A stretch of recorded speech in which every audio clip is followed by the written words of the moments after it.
concerned at the reaction time within the current system to implementing changes which might not be able to be accommodated by the period of time it takes to implement an investigation. Perhaps market conditions change suddenly, or there is a surge in demand for a type of steel, or a fall off in supply from a particular origin due to a natural disaster or whatever.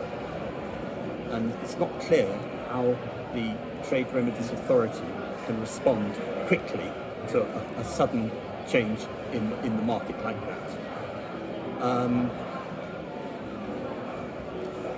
Apparently, well, I'm told a current example is the underutilised EU quota on many categories when other countries and country-specific quotas are oversubscribed. Shouldn't it be possible to transfer some of the unused EU quota on imports into UK, say from other countries,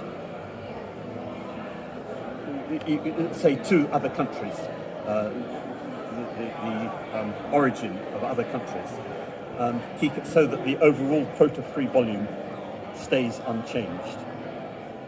Another example would be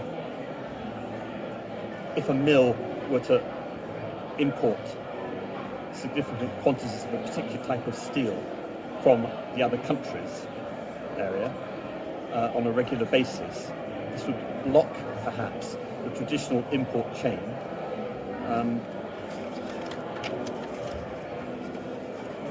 unless the importers were prepared to pay the 25% duty when the thing's been broken. It might be a solution if this such situation arises to quickly provide a separate quota for that mill. So that's another case where it would be helpful if a quick decision could be taken. And we're not sure how the current system accommodates quick decisions without. And finally, yes, safeguard measures, quotas and restrictions should not apply to steel that's not made in the UK. If we don't make something here, then why do we put a restriction on its import?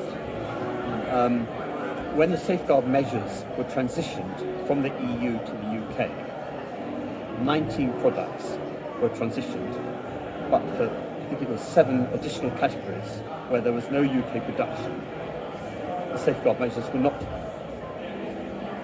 carried over to the UK system. So it shows that there's an awareness of this issue,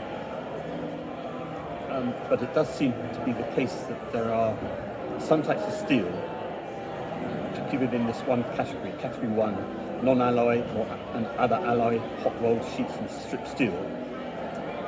Some of the products in that category are not produced in the UK, but are nevertheless subject to safeguard measures. It should be possible to amend this, change this quite quickly if it's generally recognised. The facts are that we don't make this, and the measures are stopping it coming into the country. So that's another issue.